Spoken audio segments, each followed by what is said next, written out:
नमस्कार, मैं कृष्णानंद जायसवाल और आप देख रहे हैं खबर व्यू की टीम आज पहुंच चुकी है भभुआ जिले के मोहनिया 204 विधानसभा। हम यहां आज बात करेंगे यहां का लोकल इश्यूज पे और यहां पे जो काम हुए हैं उस पे और जनता का यहां ओपिनियन देखेंगे कि यहां की जनता जो है किसको सीएम के तौर पे देखना चाहती है। आइए हम बात करते हैं, हमारे साथ कुछ लोग मौजूद हैं, इनसे बात करते हैं और देखते हैं कि इनका सोच क्या है। भैया, इस विधानसभा चुनाव में सीएम आप किसको देखना चाहते हैं? जो अच्छा काम करेगा उसको सब देखेंगे। अच्छा, अभी तक कोई अच्छा काम हुआ है? अभी तक सर अच्छा काम क्या हुआ है देख ही रहे हैं। जो वादा किए हैं वो निभाइए नहीं रहे हैं, तो हमको सरकार चाहिए कि गरीब आदमी को देखे ताकि भाई सहायता दे, यही चाहिए हम लोग को। तो इस बार आप मतलब जो एनडीए गठबंधन है और एक आरजेडी गठबंधन महागठबंधन है, उस दोनों में से किसको देख रहे हैं आप? जी हम लोग को ऐसा सरकार चाहिए सर कि हिंदू मुस्लिम में भाईचारा बना रहे, कोई किसी को लड़ाई नहीं, वही सरकार हम लोग को चाहिए। देखिए, इनका साफ तौर पे ये कहना है कि हिंदू मुस्लिम भाईचारा चाहिए और जो काम करेगा उसको वो सरकार में लाएंगे। आइए बात करते हैं और हमारे साथ कुछ लोग मौजूद हैं, आइए बात करते हैं इधर। चलिए जी, विधानसभा चुनाव है जी यहाँ पे। जी जी। तो इस विधानसभा चुनाव में आप सीएम पद पे किसको देखना चाहते हैं? सीएम पद के लिए अभी तो किसी भी पार्टी के द्वारा घोषणा नहीं किया गया है, लेकिन हमको लग रहा है कि चुनाव आने के बाद, रिजल्ट आने के बाद घोषित करेंगे लोग। लेकिन अगर एनडीए की सरकार आती है तो नीतीश जी ही सीएम रहेंगे। आपको क्या लगता है कि इस बार का जो विधानसभा चुनाव होना है, इसमें किसको बहुमत मिलेगा? बहुमत जो देखिए, चुनाव के 10 दिन पहले तक फाइनल जनता करेगी कि मतलब कि किसको वोट देना है। अभी तक जो है जनता जो है ये देख रही है, कंपैरिजन कर रही है, तुलना कर रही है कि किसको जो है बेस्ट नंबर दे करके हम जो है चुनाव में वोट दें। तो जो परफॉर्मेंस अच्छा दिखेगा चुनाव से 10 दिन पहले, उसी को डिसीजन करके जो है लोग वोट करेंगे। अच्छा, इस बार विधानसभा चुनाव में एक नई पार्टी आई है जी, जन सुराज करके, प्रशांत किशोर जी का। जी जी जी। उस पार्टी को आप इस विधानसभा चुनाव में कहाँ देखते हैं? मेहनत कर रहे हैं, परिश्रम कर रहे हैं, एक राजनीतिक दल के रूप में उभरे हैं, लेकिन बहुत ज़्यादा परफॉर्मेंस जो है नहीं मिलेगा, क्योंकि अभी ग्रामीण क्षेत्र में, जो ग्रामीण क्षेत्र है उसमें जो है इनके पार्टी के प्रति जो है जागरूकता और अवेयरनेस की अभी कमी है।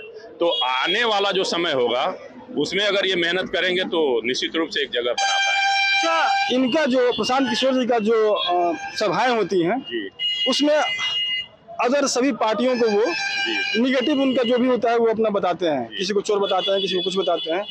उनके प्रति जनता के मन में क्या है? असल में जो कुछ भी वो आरोप लगाते हैं तथ्यों के साथ लगाते हैं, प्रमाण के साथ लगाते हैं। ऐसा नहीं है कि गलत लगाते हैं, क्योंकि गलत लगाएंगे तो डिफेमेशन का केस उनके ऊपर जो है आ जाएगा, मानहानि का केस आ जाएगा। तो वो गलत नहीं लगाते हैं, वो लगाते जो भी हैं वो तथ्यों के साथ और प्रमाण के साथ लगाते हैं।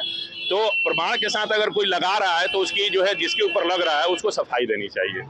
अच्छा, मोहनिया विधानसभा में इस समय जो माहौल है, चुनाव का डेट आ गया है, 11 नवंबर को चुनाव होने यहाँ पे, तो इस समय जो मोहनिया विधानसभा है उसमें किस पार्टी का, आपके हिसाब से किस पार्टी का वर्चस्व दिख रहा है? देखिए, असल में मोहनिया विधानसभा एक सुरक्षित क्षेत्र है और यहाँ अक्सर ये देखा जाता है कि सभी दल जो है कहीं न कहीं नए चेहरे को उतारते हैं। आप देखेंगे पिछले मतलब कि कई वर्षों का रिकॉर्ड देखेंगे तो एक पार्टी को लेकर के जो है बहुत कम जो है कोई भी राजनीतिक दल रहा है, हमेशा जो है बदल देता है, पार्टी को हमेशा बदल देता है। तो पार्टी जब नए चेहरे को लाती है तो वो कहीं ना कहीं जो है कमजोर पक्ष होता है। तो कमजोर पक्ष होने के चलते जो है अभी कुछ भी समझ में नहीं आ रहा कि कौन किस पोजीशन पे आएगा। सर, एक चीज बताइए, मोहनिया विधानसभा में बुनियादी जो सुविधा होनी चाहिए एक जनता को, ठीक, एक विशेष नागरिक को जो बुनियादी सुविधा होनी चाहिए वो सुविधा जी मोहनिया विधानसभा क्षेत्र में जी। है कि नहीं अभी? नहीं नहीं, बिल्कुल नहीं। अभी देखिए आपको जाम लग रहा है, पूरा का पूरा चौराहा जो है सुबह 7 बजे से लेकर रात के 10 बजे तक जाम में रहता है, इसका कोई परवाह नहीं है। अभी जा करके देखिए नाला पूरा का पूरा जाम है, पूरा मतलब कि हॉस्पिटल से लेकर के पूरा का पूरा बरसात में नाला पूरा जाम पड़ा हुआ है, किसी को कोई सुध नहीं है। चुनाव में सारे लोग वोट लेने के लिए दौड़ रहे हैं, लेकिन नाला जाम है और पूरा स्टेशन रोड टूटा हुआ है, किसी को चिंता नहीं है, समझ रहे हैं। लेकिन वोट चाहिए सबको, लेकिन नाला कैसे बने, हॉस्पिटल कैसे अच्छा हो, बस स्टैंड यहाँ से कैसे हटे, जाम कम हो, इसका किसी को चिंता नहीं है। अच्छा, राजनीतिक पार्टियों को मोहनिया विधानसभा क्षेत्र के लिए विशेष रूप से क्या आप सुझाव देना चाहेंगे? देखिए, राजनीति में जब कोई भी व्यक्ति आता हो, चाहे राजनीतिक दल हो चाहे राजनीतिक व्यक्ति हो, उसको अगर उसके अंदर अगर देश में समाज में सेवा करने के अगर भाव है तो राजनीति में आइए।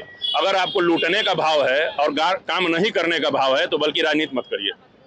तो सभी राजनेता तो अपने मन से सेवा भाव का ही बात करते हैं, लेकिन कर्मों के द्वारा देखा जा सकता है ना। कर्मों के द्वारा तो देखा जा सकता है कि वो नेता जो है काम करने के लिए आया है कि अपना जो है पॉकेट भरने के लिए आया है। तो अगर पॉकेट भरने के उद्देश्य से आया है जनता के बीच में, तो हाथ जोड़ करके विनती है कि कृपया राजनीति न करे। अच्छा, एक चीज और बताइए जी, इस विधानसभा चुनाव में जी, पूरे बिहार जी, को देखा जाए, जी, पूरा बिहार के परिवेश में, जी। तो आरजेडी को आप कहाँ पाते हैं, किस पौधान पे पाते हैं? देखिए, हमारा जहाँ तक व्यक्तिगत मानना है कि राजनीति जो है ना पूरे देश में रहने वाले सारे लोगों के लिए है। बात समझिएगा ध्यान से, मैं बोल रहा हूँ। तो इसमें ऐसा नहीं होना चाहिए कि एक ही व्यक्ति जो है हमेशा राजनीति करे, उसी का खानदान करे, इसके मैं विरोधी हूँ। हर व्यक्ति को मौका मिलना चाहिए, हर आम जनता को मौका मिलाना चाहिए। अगर ऐसा कोई पार्टी आता है तो उसको जो है जनता भरपूर सपोर्ट करेगी। लेकिन अगर कोई एक ही व्यक्ति जो है कहेगा कि नहीं हमारा बेटा ही 20 साल रहेगा, 40 साल रहेगा, हम ही रहेंगे, तो ये लोकतंत्र नहीं है और ये राजनीति में ऐसे व्यक्ति को नहीं रहना चाहिए। अब देख सकते थे चाचा जी का साफ तौर पर कहना है कि जो लोकल इशू के साथ साथ पूरे बिहार के लिए काम करेगा वही सत्ता और सरकार में आने का हकदार है। कैमरामैन अभिजीत के साथ मैं कृष्णानंद जायसवाल, मोहनिया, भभुआ।